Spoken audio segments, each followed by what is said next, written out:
দর্শক, আমি এই মুহূর্তে রয়েছি রাজবাড়ীর জেলা প্রশাসক ও জেলা রিটার্নিং অফিসারের কার্যালয়ের ঠিক নিচে। কিছুক্ষণ আগেই রাজবাড়ীর সংসদীয় যে দুটি আসন রয়েছে 1 এবং 2, সে দুটি আসনের মনোনয়নপত্র কিন্তু যাচাই বাছাই শেষ হয়েছে।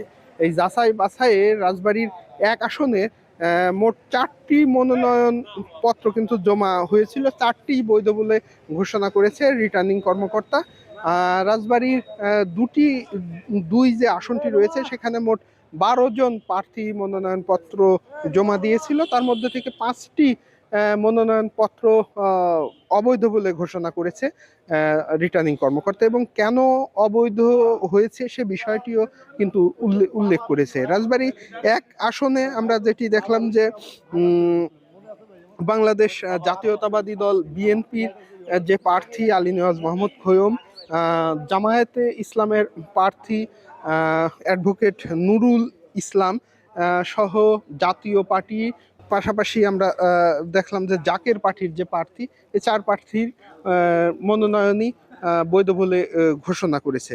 এর বাইরে পাংশার যে 5টি মনোনয়নপত্র অবৈধ ঘোষণা করেছে রিটার্নিং কর্মকর্তা, তাদের মধ্যে সোহেল মোল্লা এবং মুজাহিদুল ইসলাম, এই 2 স্বতন্ত্র প্রার্থীর মনোনয়নপত্র অবৈধ বলে ঘোষণা করেছে, এবং সেখানে উল্লেখ করেছে জেলা রিটার্নিং কর্মকর্তা যে স্বতন্ত্র প্রার্থী হতে গেলে 1% সংসদীয় আসনের 1% ভোটারের স্বাক্ষর সহ জমা দিতে হয়।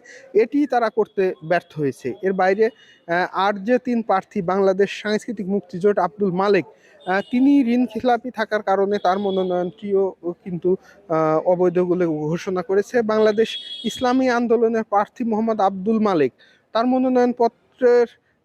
মনোনয়নপত্র জমা দেওয়ার সময় হলফনামায় কিন্তু তার স্বাক্ষর ছিল না, সেটি রিটার্নিং কর্মকর্তা উল্লেখ করেছে।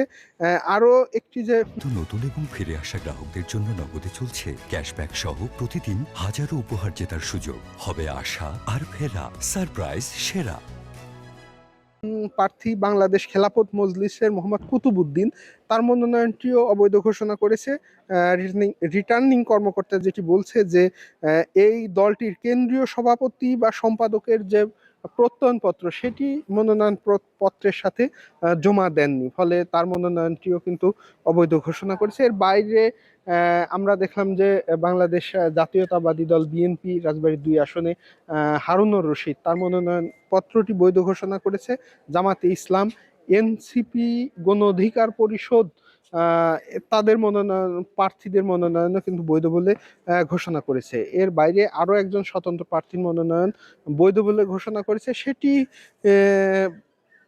বাংলাদেশ জাতীয়তাবাদী দল বিএনপির কেন্দ্রীয় নির্বাহী কমিটির সদস্য এবং রাজবাড়ী 2 আসনের সাবেক সংসদ সদস্য নাসিরুল হক সাবু, তার মনোনয়নটিও বৈধ বলে ঘোষণা করা হয়েছে। সবকিছু মিলিয়ে রাজবাড়ী 2 আসনে যে 5 জন প্রার্থীর মনোনয়ন